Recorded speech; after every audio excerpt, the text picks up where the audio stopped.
Bapak Ibu Saudara, mari langsung saja kita akan lihat bagian dalam kebenaran firman Tuhan.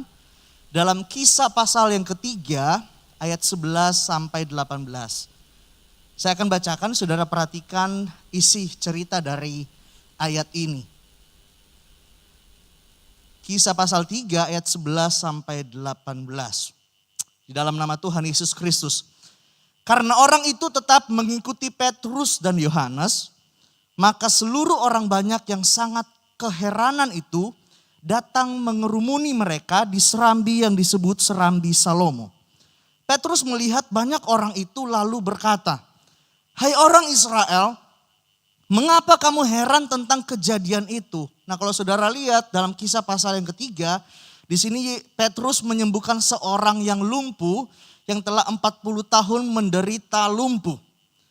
Petrus melihat orang banyak itu lalu berkata, "Hai orang Israel, mengapa kamu heran tentang kejadian itu? Dan mengapa kamu menatap kami seolah-olah kami membuat orang ini berjalan karena kuasa atau kesalehan kami sendiri?" Ayat 13, Allah Abraham, Ishak dan Yakub, Allah nenek moyang kita telah memuliakan hambanya, yaitu Yesus yang kamu serahkan dan tolak di depan Pilatus. Walaupun Pilatus berpendapat bahwa ia harus dilepaskan. Tetapi kamu telah menolak yang kudus dan benar, serta menghendaki seorang pembunuh sebagai hadiahmu. Demikianlah ia, pemimpin kepada hidup, telah kamu bunuh. Tetapi Allah telah membangkitkan dia dari antara orang mati, dan tentang hal itu kami menjadi saksi. Dan karena kepercayaan dalam nama Yesus, maka nama itu telah menguatkan orang yang kamu lihat dan kamu kenal ini. Artinya orang lumpuh itu. Dan kepercayaan itu telah memberi kesembuhan kepada orang ini di depan kamu semua. Hai saudara-saudara, aku tahu bahwa kamu telah berbuat demikian karena ketidaktahuan. Sama seperti semua pemimpin kamu. Ayat 18 kita baca bersama-sama setelah hitungan yang ketiga. 1, 2, 3. Tetapi dengan jalan demikian Allah telah menggenapi apa yang telah difirmankannya dahulu dengan perantaraan nabi-nabinya. Yaitu bahwa Mesias yang diutusnya harus menderita. Haleluya. Oke, kita akan mendengar firman Tuhan yang saya beri judul dengan jalan demikian. Dengan jalan demikian. Bisa ditampilkan? Dengan jalan demikian. Sekali lagi Bapak Ibu yang senang baca, senang catat dengan lengkap, saudara bisa lihat di www.corneliuskando.wordpress.com. Saudara bisa catat dengan lengkap, bisa lihat detail dari outline khotbah pada pagi hari ini. Nah, Bapak Ibu Saudara, dari kisah yang kita baca pada pagi hari ini, Petrus sedang menjelaskan kepada orang-orang Israel tentang Yesus, Sang Mesias yang memang diharuskan untuk mati menebus dosa seisi dunia. Sebagaimana Yesus menggenapi gambaran-gambaran, Yesus menggenapi apa yang disampaikan di dalam Taurat dan kitab para nabi. Nah, saudara perhatikan, walau kisah tentang penyaliban Yesus direncanakan dengan sadis dan tanpa hati nurani oleh mereka yang menentangnya. Oleh mereka yang tidak mengetahui rancangan Allah Bapa terhadap bangsa Israel melalui datangnya Mesias. Namun Allah Bapa di sorga, dia berkuasa atas segala sesuatu. Amin. Malahan dengan jalan demikian, ayat yang kita baca tadi, dengan jalan demikian, Yesus menggenapi kehendak Bapa. Dengan jalan demikian, kemudian Yesus memuliakan Bapa dan kemudian hari ini kita menikmati karyanya, keselamatan di dalam Yesus. Amin. Bahkan kita menikmati karya-karya yang luar biasa dari Allah. Dia mencurahkan rohnya bagi Bapak Ibu Saudara. Amin. Dengan jalan demikian, dengan jalan yang begitu sadis, dengan jalan yang kemudian kita rasa sepertinya jalan yang begitu kejam. Tetapi dengan jalan demikian, keselamatan hari ini, Roh Kudus hari ini, saudara nikmati. Saudara kemudian hidup di dalamnya. Nah, Bapak Ibu Saudara, pengalaman Yesus harusnya juga menjadi pengalaman kita. Pengalaman Yesus harusnya menjadi pengalaman kita. Dalam 1 Yohanes 2 ayat 6 dikatakan seperti ini. Ada apa dengan PowerPoint? Barang siapa mengatakan bahwa ia ada di dalam Dia, ia wajib hidup seperti Kristus telah hidup. 1 Yohanes 2 ayat 6. Artinya setiap orang wajib mengalami pengalaman-pengalaman jalan yang demikian. Setiap Bapak Ibu Saudara orang yang percaya kepada Yesus, kita mau tidak mau harus mengalami jalan-jalan yang demikian seperti yang dialami oleh Yesus. Pengalaman jalan demikian mau tidak mau harus kita lewati, kita jalani, kita alami sebagai pengikut Yesus. Amin Bapak Ibu Saudara. Tak peduli siapapun kita, apapun status saudara, tak peduli seberapa rohaninya saudara. Tak peduli seberapa lama saudara sudah jadi orang Kristen. Tetapi pengalaman jalan yang demikian, jalan yang dilalui Yesus juga harusnya menjadi pengalaman Bapak Ibu Saudara. Mungkin kita tidak dibawa ke penyalipan di Golgota, kita nggak disalibkan di Pai saudara. Tetapi mungkin kenyataan-kenyataan hidup saudara karena saudara percaya kepada Yesus itu seperti menyalibkan saudara walaupun saudara hidup dengan bebas hari-hari ini. Tetapi masalahnya berapa banyak dari kita dalam perjalanan jalan-jalan yang demikian di hidup kita, banyak dari kita sering salah paham terhadap kehendak Tuhan. Siapa yang gak pernah salah paham dengan Tuhan angkat tangan? Gak ada yang berani. Karena apa? Kita tahu kita sering salah paham dengan Tuhan. Kita sering salah paham akan kehendak Tuhan bagi kita hanya berdasarkan keadaan-keadaan tertentu yang terjadi di sekeliling kita. Hanya karena jalan-jalan di hidup kita, kenyataan-kenyataan yang kita rindukan, fakta-fakta yang kita rindukan terjadi di hidup kita berbeda. Seringkali kita mulai mempersalahkan Tuhan. Seakan-akan Tuhan menjadi pelaku kejahatan atas segala proses menyakitkan yang saudara alami hari-hari ini. Atas setiap jalan-jalan terjal di dalam kehidupan saudara yang saudara alami hari-hari ini. Bapak Ibu Saudara, saya mau kasih tahu, tak ada yang tak baik di hidup kita kalau kita ada di dalam Yesus. Amin. Tak ada yang tak baik di hidup kita. Semuanya baik, selalu baik, sangat baik, teramat baik. Itu bergantung dari cara pikir kita. Dari cara kita memandang apa yang terjadi di hidup kita. Dengan jalan yang demikian. Dengan jalan yang demikian. Bapak Ibu Saudara, segala hal di jalan hidup kita yang kita katakan tidak baik. Sesungguhnya kadangkala banyak kali lahir dari ketidaktahuan kita terhadap rencana Allah yang begitu besar di dalam kehidupan kita. Setiap orang wajib mengalami pengalaman jalan yang demikian. Seperti Yesus. Dan Allah menghendaki respon yang sama dari kita. Seperti respon Yesus terhadap jalan-jalan yang demikian. Jalan-jalan terjal di dalam kehidupan kita. Bapak Ibu Saudara, ketika kita mampu memandang kesempurnaan jalan Tuhan di dalam hidup kita, itu sama halnya kita sedang memandang segala kebaikan Tuhan. Bahkan walau di jalan-jalan yang sulit yang saudara jalani hari-hari ini. Mazmur 18 ayat 31 katakan. Baca saudara 1, 2, 3. Adapun Allah jalannya sempurna. Di dalam kesempurnaan jalan Tuhan tidak ada cacat, tidak ada celah, tidak ada motif yang jahat, tidak ada celaka, apalagi jebakan saudara. Kalau saudara ada di dalam jalan Tuhan, saudara sedang melakukan apa yang saudara jalani hari-hari ini karena saudara mengasihi Yesus. Ketika ada masalah dan pergumulan, itu bukan jebakan yang Tuhan sengaja taruh di situ. Tetapi karena Dia mengasihi Bapak Ibu Saudara, untuk saudara belajar melihat setiap kebaikannya, bahkan di jalan-jalan yang paling sulit dalam setiap kehidupan kita masing-masing. Ada amin? Nah Bapak Ibu Saudara, respon yang salah terhadap berbagai jalan di hidup kita bergantung sekali lagi dari bagaimana kita menilai cara, dari bagaimana kita menilai jalan Tuhan di dalam kehidupan kita. Pada pagi hari ini saya akan berbagi beberapa hal untuk menolong saudara. Saya berdoa ini beberapa poin ini dapat menolong saudara untuk memahami berbagai jalan yang Tuhan izinkan terjadi dalam kehidupan saudara. Karena saudara mengasihi Tuhan dan kemudian Tuhan izinkan saudara mengalami pengalaman-pengalaman yang sama di jalan-jalan yang sama seperti yang dialami oleh Yesus. Yang pertama saya mulai. Ini kelewatan jauh ini. Langsung di poin 1. Ya.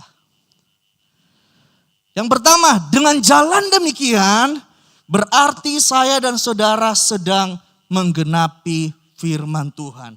Amin, saudara, tidak ada hidup yang lebih indah selain saudara hidup menggenapi firman Tuhan. Kisah 3:18 saudara lihat yang saya warnai kuning. Tetapi dengan jalan demikian, baca saudara, 1, 2, 3. Allah telah menggenapi.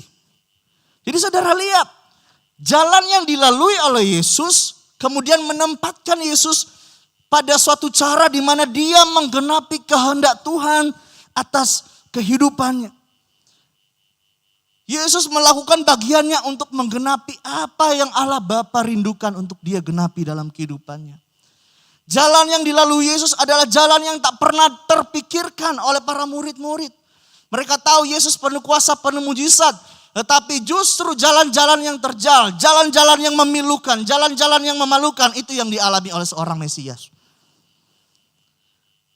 Tetapi itu pun tidak mengubah hati Yesus. Itu tidak mengubah kerinduan Yesus untuk dia hidup menggenapi rencana Tuhan. Untuk dia hidup menggenapi kehendak Tuhan di dalam kehidupannya. Bahkan Yesus katakan bahwa melakukan kehendak Tuhan, menggenapi kehendak Tuhan sama halnya seperti kebutuhannya terhadap makanan. Yohanes 3:34 dikatakan bahwa makananku ialah melakukan kehendak Bapakku. Bapak Ibu Saudara, hanya Allah yang berkuasa untuk menggenapi firman-Nya. Kalau hari ini dalam pengalaman-pengalaman di jalan hidup saudara, itu berarti Tuhan sedang membantu kita, Tuhan sedang menolong kita, Tuhan sedang melibatkan kita untuk kita hidup di dalam menggenapi kehendak-Nya di dalam kehidupan saudara. Amin Bapak Ibu Saudara. Jikalau hari ini jalan-jalan kehidupanmu, jalan-jalan yang kita lalui adalah jalan yang sama seperti Yesus, maka bersyukurlah. Sekali lagi, bersyukurlah. Kita sebenarnya sedang turut mengambil bagian di dalam menggenapi firman Tuhan. Amin Bapak Ibu Saudara. Banyak hal dapat terjadi atau berubah dengan cepat di dalam kehidupan kita. Banyak hal yang dapat berubah di luar kekuasaan dan daya kita. Dan bahkan mungkin ada beberapa hal yang terjadi di hidup kita karena kesalahan kita sendiri. Tetapi apapun itu Bapak Ibu Saudara, Allah di sorga, Bapa sanggup berkuasa untuk mengubah apa yang buruk menjadi baik. Amin Bapak Ibu Saudara. Apa yang kita rasa sulit, apa yang kita rasa kemudian begitu berat, Tuhan mampu mengubahnya sebagai sebuah kesempatan untuk saudara mampu menggenapi firman-Nya dalam kehidupan kita. Apa yang hari ini saudara rasa, yang saudara alami, jalan-jalan terjal yang saudara alami, saudara rasa Tuhan sepertinya tidak adil. Tuhan terkesan tutup mata. Tuhan terkesan mengabaikan segala dedikasi kekristenan saya. Saya sudah menjadi percaya puluhan tahun, terlibat dalam pelayanan, aktif beribadah. Tidak melakukan berbagai penyelewengan ketika ada di dalam pekerjaan, di sekolah atau di dalam hal apapun. Tetapi seakan-akan saudara rasa bahwa itu tidak mengerjakan kebaikan di jalan hidup saudara. Percayalah, apapun itu, sesulit apapun, sesakit apapun, saudara sedang diizinkan Tuhan untuk ambil bagian menggenapi firman-Nya dalam kehidupan kita. Apa yang kita pikir sebagai kecelakaan, apa yang kita pikir sebagai keburukan, kutukan, ketragisan, kerugian, atau apapun yang kita sebut sebagai hal yang tidak baik, yang merugikan kita, Tuhan Allah sanggup mengubahnya, membuatnya menjadi jalan bagi kebaikan kita. Amin Bapak Ibu Saudara. Kalau saudara benar-benar hidup mendedikasikan hidup saudara, seluruh hal di dalam hidup saudara untuk menggenapi firman Tuhan. Maka saya yakin dari antara kita tidak akan mudah atau cepat mengeluh atas berbagai jalan-jalan kesulitan yang sedang saudara hadapi hari-hari ini. Karena saudara tahu, oke, ini kesulitan, ini tantangan. Tetapi saudara tahu itu kesempatan untuk saudara mulai menggenapi firman Tuhan. Itu sebagai sebuah tantangan untuk saudara mampu melakukan kehendak Tuhan di dalam kehidupan saudara.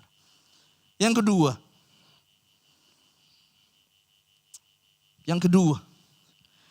dengan jalan demikian berarti suatu penderitaan saudara. Berapa banyak kemudian kita berpikir bahwa jalan-jalan di hidup kita setelah ikut Yesus tidak semapan yang dulu, tidak sekaya yang dulu, tidak semujur yang dulu, tidak segampang yang dulu. Berapa banyak yang mungkin kita pernah berpikir seperti itu. Waduh, puluhan tahun saya jadi orang Kristen, begini-begini aja, gak ada kemajuan, rumahnya itu aja, gak ada perkembangan dalam pekerjaan, gak ada ini, gak ada itu. Nah, tapi kalau saudara lihat dari ayat ini, tetapi dengan jalan itu demikian Allah telah menggenapi apa yang telah difirmankannya dahulu dengan perantaraan nabi-nabinya. Yaitu bahwa Mesias yang diutusnya harus, apa saudara? Menderita. Nah saudara, jalan-jalan yang dilalui oleh Yesus adalah jalan-jalan yang penuh penderitaan. Jalan-jalan yang sulit, jalan-jalan yang terhimpit, penuh kesukaran, penuh hambatan, penuh tantangan, penuh kegelisahan, penuh kekejaman, penuh kecaman, penuh deraan, penuh aniaya, penuh hal yang buruk dan memilukan, penuh ketidakadilan dan pengkhianatan, penuh kesakitan dan kepedihan. Kalau ini adalah jalan-jalan yang sedang saudara hadapi hari-hari ini, mari pandang kepada Yesus. Amin. Kalau ini adalah jalan-jalan yang sedang saudara hadapi hari-hari ini, mari pandang kepada Yesus. Seperti Yesus melalui jalan-jalan yang demikian, Yesus kemudian memberikan kepada kita, mengaruniakan keselamatan bagi Bapak Ibu Saudara. Dengan jalan yang demikian, Yesus naik ke sorga, dia mengaruniakan Roh Kudus bagi Bapak Ibu Saudara. Yang menyertai kita, menolong kita. Bahkan di dalam lembah kelam dan masa-masa sukar yang kita hadapi hari-hari ini. Bapak Ibu Saudara, percayalah. Jika jalan-jalan yang diperhadapkan di hidup kita justru membawa penderitaan bagi kita. Walaupun mungkin selalu saudara ada di posisi yang benar. Maka jangan cepat-cepat, jangan gegabah untuk mengambil keputusan dan mulai mempersalahkan Tuhan. Bisa jadi Tuhan pakai penderitaan. Tuhan pakai penderitaan. Tuhan pakai hal-hal yang tak nyaman. Tuhan pakai hal-hal yang kemudian di luar kebiasaan saudara. Untuk kemudian saudara mulai belajar sekali lagi hidup menggenapi kehendak Tuhan dalam kehidupan saudara. Nah Bapak Ibu Saudara, kita lihat apa kata Alkitab tentang penderitaan saudara. Apa kata Alkitab tentang penderitaan. Mari kita maju ke 1 Petrus 2 ayat 19 sampai 21. Apa kata Alkitab tentang penderitaan. Dan biar sekiranya ini dapat menolong membantu saudara persepsi saudara terhadap jalan-jalan penderitaan yang sedang saudara alami hari-hari ini. Ayat 19. Sebab adalah kasih karunia. Jika seorang karena sadar akan kehendak Allah menanggung penderitaan yang tidak harus ia tanggung. Ayat 20. Sebab dapatkah disebut pujian jika kamu menderita pukulan karena kamu berbuat dosa? Tetapi jika kamu berbuat baik dan karena itu kamu harus menderita, maka itu adalah kasih karunia pada Allah. Sebab untuk itulah kamu dipanggil. Karena Kristus pun telah menderita untuk kamu dan meninggalkan teladan bagimu supaya kamu mengikuti jejaknya. Nah dari ayat ini saudara saya mendapatkan 4 poin untuk kita memahami penderitaan. Yang pertama, bahwa menderita seperti Yesus adalah panggilan hidup orang percaya. Ketika saudara menjadi orang percaya, saudara percaya kepada Yesus, menjalani kehidupan iman saudara, segala perilaku saudara di dalam Yesus, berarti itu adalah sebuah panggilan untuk saudara menderita seperti Yesus. Amin? Gak ada yang amin soalnya menderita saudara ya. Kalau mengalami berkat seperti Yesus pasti aminnya kencang. Gitu. Ya begitulah. Yang kedua, menderita seperti Yesus adalah menderita karena berbuat baik saudara. Kalau hari ini saudara menderita karena saudara jahatin orang, itu namanya tabur tuai. Betul, saudara pinjam uang gak balikan, terus kemudian 20 tahun depan ada orang pinjam uang ke saudara, lebih banyak yang saudara pinjam dari 20 tahun lalu. Dan kemudian udah dipinjemin, difitnah-fitnah lagi. Ya itu karena salah saudara sendiri, tabur tuai. Tetapi penderitaan yang dimaksudkan adalah menderita seperti Yesus karena saudara berbuat baik. Udah dikasih makan, dibiayain, disayangin, ternyata ditusuk dari belakang. Nah itu menderita karena saudara berbuat baik. Yang ketiga, menderita karena Yesus itu adalah sebuah anugerah. Itu adalah sebuah kasih karunia. Kalau jalan-jalan di hidup saudara, saudara rasa aman-aman saja, wah berarti sedang ada yang salah dalam kehidupan saudara. Bisa jadi Tuhan sedang gak ngomong lagi dalam kehidupan kita. Tuhan tidak sedang membentuk lagi kehidupan kita. Tetapi kalau hari ini saudara menderita karena Yesus, itu adalah sebuah kasih karunia.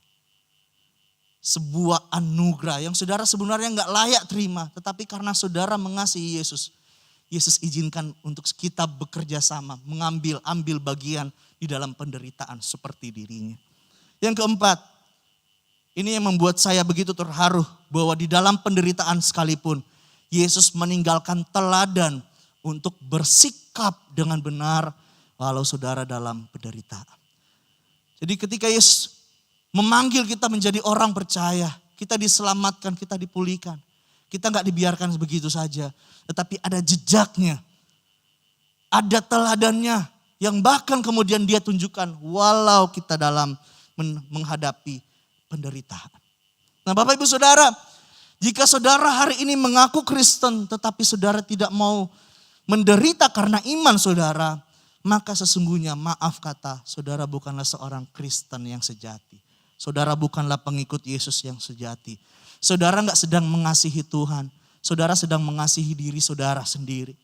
Saudara hanya pura-pura jadi Kristen. Hanya supaya dapat fasilitasnya. Tetapi saudara gak mau tanggung jawabnya. Saudara hanya mungkin dari kita hanya ingin terima berkatnya saja. Kita hanya pengen terima yang baiknya saja. Tetapi kita setiap kali berbicara tentang menderita. Hidup seperti Yesus. Kita gak mau dengar, kita tutup telinga, kita tutup mata. Ini sebagai bahan introspeksi kita. Kalau hari-hari ini saudara mulai menggerutu dengan jalan-jalan di hidup saudara. Bisa jadi kita tidak sedang mengasihi Tuhan. Karena kita hanya pengen sesuatu yang baik. Memang benar mekanisme dalam tubuh kita, tubuh manusiawi kita menolak penderitaan, menolak kesakitan. Tetapi kalau itu diizinkan Tuhan terjadi, berarti saudara sedang memenuhi panggilannya untuk menderita sepertinya. Kalau saudara hari ini tidak mau menderita seperti Yesus, maaf kata, kita tidak lebih terhormat dari seorang penjilat. Kita sama halnya dengan orang munafik. Kita bukanlah pengikut Yesus yang sejati. Kita hanya pengagum saja.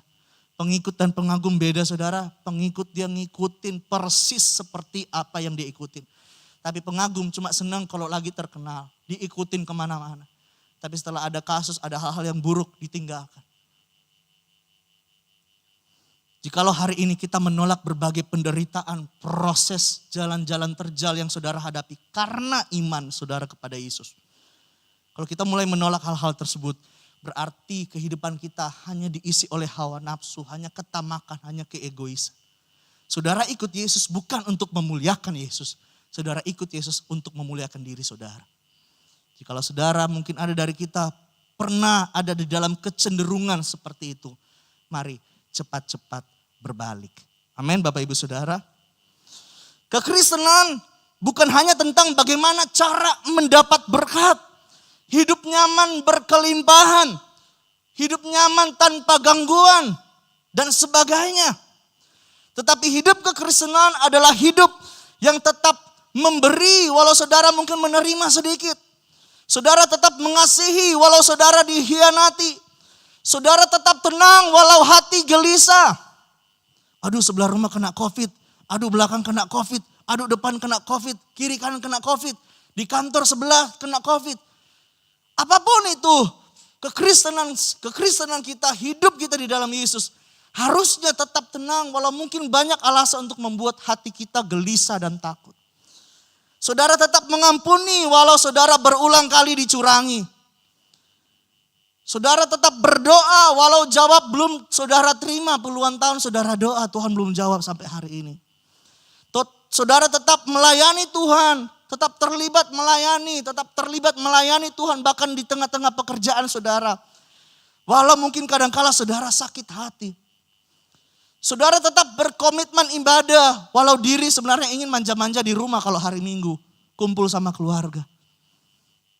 Saudara tetap berserah walau raga rasanya ingin menyerah, Tuhan capek. Pengen nyerah aja udah lepas gak mau tahu biarin aja. Kekristenan kita harusnya tetap positif bahkan di saat semua orang menjadi negatif. Amin. Tetap bersyukur walau saudara lagi insecure katanya. Tetap bersyukur walau saudara merasa diri tetap sedang terancam, sedang tidak baik. Saudara tetap setia walaupun saudara sedang kehabisan alasan untuk setia. Saudara tetap percaya walau saudara berada di dalam kondisi-kondisi yang membuat saudara terdesak.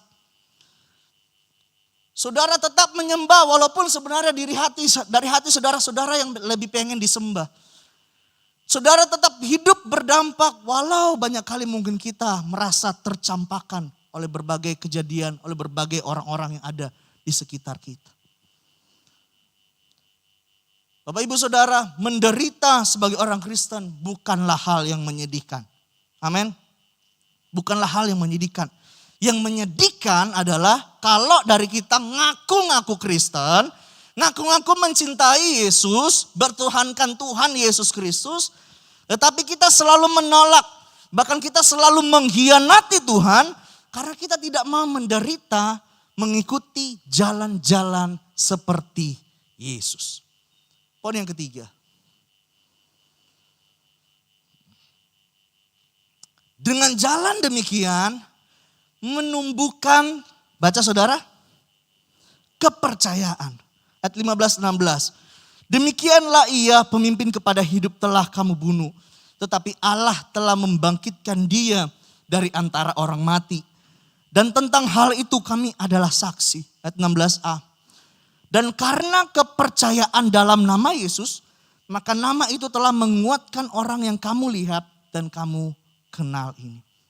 Jadi kok dari ayat ini saudara lihat bahwa Petrus menjelaskan bahwa apa yang dialami Yesus, jalan-jalan terjal, jalan-jalan penderitaan yang dialami oleh Yesus justru menimbulkan, menumbuhkan, membangkitkan kepercayaan di hati orang-orang yang mengenal dan mendengar tentang Yesus. Dalam hal ini mereka para rasul, mereka yang berada dengan Yesus sekian tahun, mereka yang melihat apa yang Yesus lakukan, Yesus kerjakan, Yesus pikir. Nah Bapak Ibu Saudara, teladan dan pengalaman dan respon-respon Yesus terhadap jalan-jalan yang demikian, jalan-jalan penderitaan yang dialaminya, itu kemudian menghasilkan, menumbuhkan kepercayaan di hati orang-orang yang melihat dan mengenal Yesus. Pengalaman para rasul berjalan dengan Yesus, melalui suka duka bersama Yesus, bahkan mengalami penderitaan karena nama Yesus. Bahkan mereka mengalami janji Yesus tentang kepenuhan Roh Kudus. Perjalanan-perjalanan kehidupan ini, itu yang kemudian menumbuhkan kepercayaan kepada nama ini. Bapak Ibu Saudara, mungkin berjalan di jalan Tuhan rasanya sulit awalnya. Saat kita baru bertobat atau kita mengambil beberapa keputusan yang besar terkait iman kita di dalam Yesus. Mungkin awalnya sulit. Saudara belum melihat ada prospek apa ke depan. Saudara belum melihat jalan-jalan seperti apa yang akan saudara hadapi.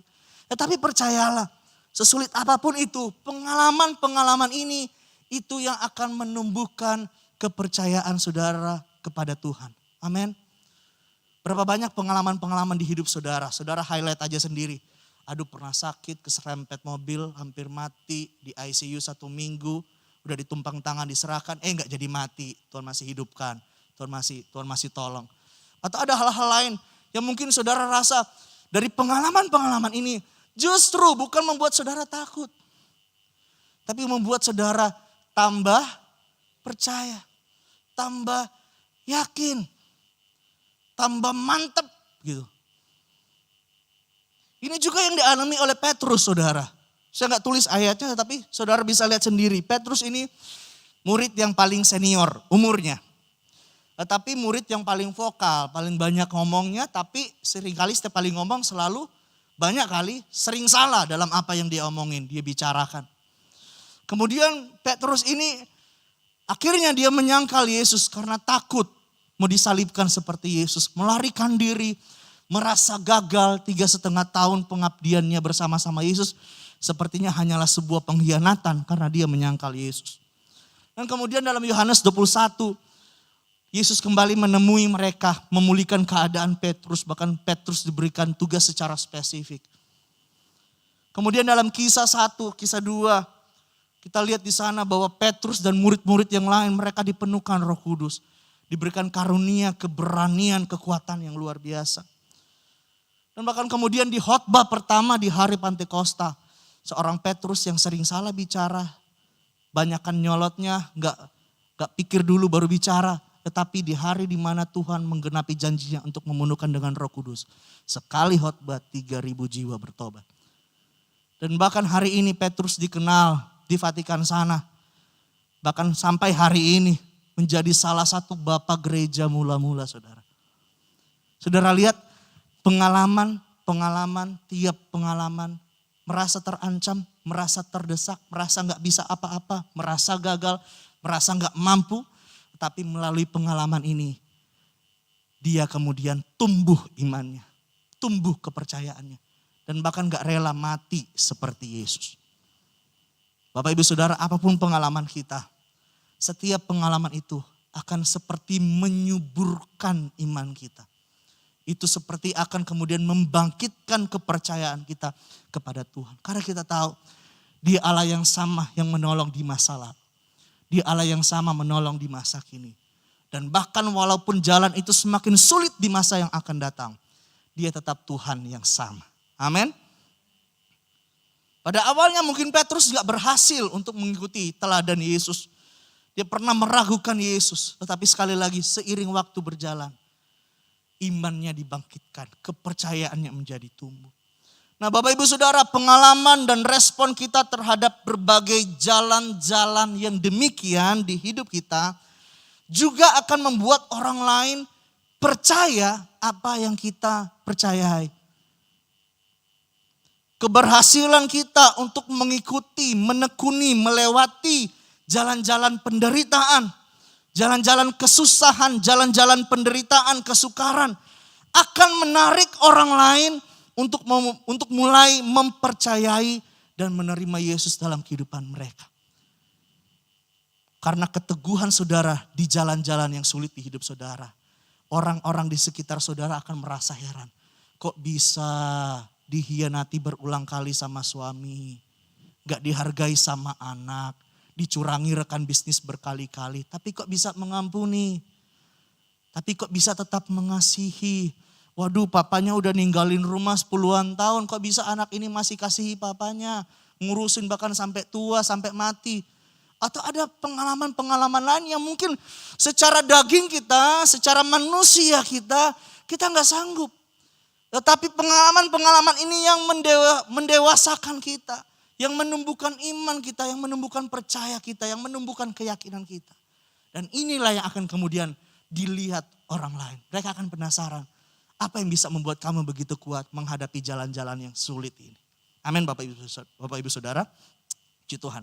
Yang keempat, yang terakhir. Dengan jalan demikian melahirkan kekuatan dan kesembuhan. Katakan kekuatan dan kesembuhan. 1, 2, 3. Kekuatan dan kesembuhan. Dan karena kepercayaan dalam nama Yesus, maka nama itu telah menguatkan orang yang kamu lihat dan kamu kenal ini. Dan kepercayaan itu telah memberi kesembuhan kepada orang ini di depan kamu semua. Nah Bapak Ibu Saudara, sekali lagi, Sikap Yesus yang menerima jalan kehidupannya yang telah digariskan bagi dia untuk memenuhi kehendak Bapa. Itu membangkitkan kekuatan, itu memberi kesembuhan bagi orang yang percaya kepadanya. Kelemahan dan kesakitan Yesus di atas kayu salib memberikan kepada kita hari ini yang percaya kepadanya kekuatan dan kesembuhan. Kelemahan dan kesakitan diambilnya, dan dengan jalan demikian kita menikmati kekuatan dan kesembuhan. Bukan hanya secara jasmani, tetapi hal-hal yang rohani juga disembuhkan oleh Tuhan. Nah, Bapak Ibu Saudara, kita pun memang adalah manusia yang lemah. Kita masih rentan dengan berbagai kesakitan. Mungkin ada beberapa orang berpikir, untuk apa mengikut Tuhan? Katanya anak Tuhan, tapi kok COVID juga, tapi kok mati juga, tapi kok sakit ini, sakit itu, sakit segala macam. Ya memang ada beberapa karena kelalaian kita. Tetapi kalau itu jalan yang diizinkan Tuhan, itu adalah sebuah kesempatan untuk kemudian Allah taruh kekuatan. Allah kemudian limpahkan kesembuhan dalam hidup saudara. Memang benar, pengiringan kita kepada Tuhan tidak menjamin saudara jadi manusia super. Gak menjamin saudara jadi Kapten Amerika gitu kan. Disuntik formula khusus jadi luar biasa. Gak menjamin saudara jadi Gundala seperti di film. Gak ada. Pengiringan kita kepada Yesus memang benar tidak membuat kita menjadi seorang yang tak pernah sakit. Atau kita gak pernah mengalami kelemahan jasmani atau kelemahan jiwa. Hari-hari ini sedang tren tentang kelemahan. Bukan kelemahan jasmani aja, tetapi kelemahan-kelemahan atau gangguan-gangguan jiwa yang bahkan sebenarnya orang sehat sedang alami gangguan jiwa. Tetapi kesakitan, kelemahan juga kadangkala Tuhan pakai untuk membentuk kita. Itu sebagai cara, sebagai jalan di mana kemudian dia munculkan kekuatan. Dia munculkan, dia limpahkan kesembuhan di dalam diri orang-orang percaya. Memang benar kita bisa menjadi lemah, kita bisa menjadi sakit. Tetapi siapa yang pernah tahu dengan jalan itu, dengan pengalaman itu, saudara punya kesaksian dengan Tuhan. Saudara punya kesaksian tentang Tuhan. Kalau saya nggak sakit 6 tahun yang lalu, saya nggak tahu kalau saya berada tempat ini. Mungkin udah nggak jadi hamba Tuhan lagi. Tapi Tuhan izinkan saya sakit 6 tahun yang lalu, cukup parah. Itu yang kemudian membentuk saya dengan jalan yang demikian. Menaruh saya, mengembalikan, memberikan kekuatan dan kesembuhan. Panggilan hidup saya kembali dipulihkan. Panggilan hidup saya kembali diluruskan oleh Tuhan dengan jalan demikian. Dalam 2 Korintus 12 ayat 9 dikatakan, tetapi jawab Tuhan kepadaku, kepada Paulus maksudnya, cukuplah kasih karuniaku bagimu, sebab justru dalam kelemahanlah kuasaku menjadi saudara apa? Sempurna. Berapa banyak dari kesaksian kita, justru ketika kita lemah dan sakit, dengan jalan demikian membuat kita sembuh secara rohani. Orang-orang yang akan dekat-dekat mati, sakitnya parah, baru kemudian ingat Tuhan. Bukan Tuhan kejam, tetapi itu justru jalan bagi orang ini untuk dia menerima kekuatan dan kesembuhan. Mungkin bisa jadi dia mati, tetapi rohaninya disembuhkan. Demikian dengan jalan-jalan kehidupan kita. Kalau hari ini Tuhan sedang izinkan saudara mengalami sakit-sakit tertentu. Saudara sedang mengalami gangguan-gangguan tertentu. Bukan berarti saudara tidak dikasihi Tuhan. Dengan jalan yang demikian, dia sedang memperbaiki apa yang sedang sakit di dalam diri saudara. Mungkin jalannya adalah sakit jasmani. Tetapi sebenarnya yang Tuhan sedang sembuhkan jiwamu. Yang Tuhan sedang sembuhkan rohanimu. Jangan mudah mengeluh, jangan mudah berputus asa. Tetap percaya Tuhan pegang rencana, Tuhan pegang kendali, Tuhan pegang kuasa atas berbagai jalan-jalan yang dia izinkan untuk saudara lalui. Amin. Untuk firman Tuhan, mari kita minta tangan Tuhan untuk terus pegang kita. Sebab kita tahu kita tidak mampu jalan sendiri. Amin Bapak Ibu Saudara, kita butuh tangan Tuhan setiap waktu. Jangan lepaskan, pegang terus, pegang dengan erat. Haleluya, haleluya. Terima kasih Tuhan, Engkau baik.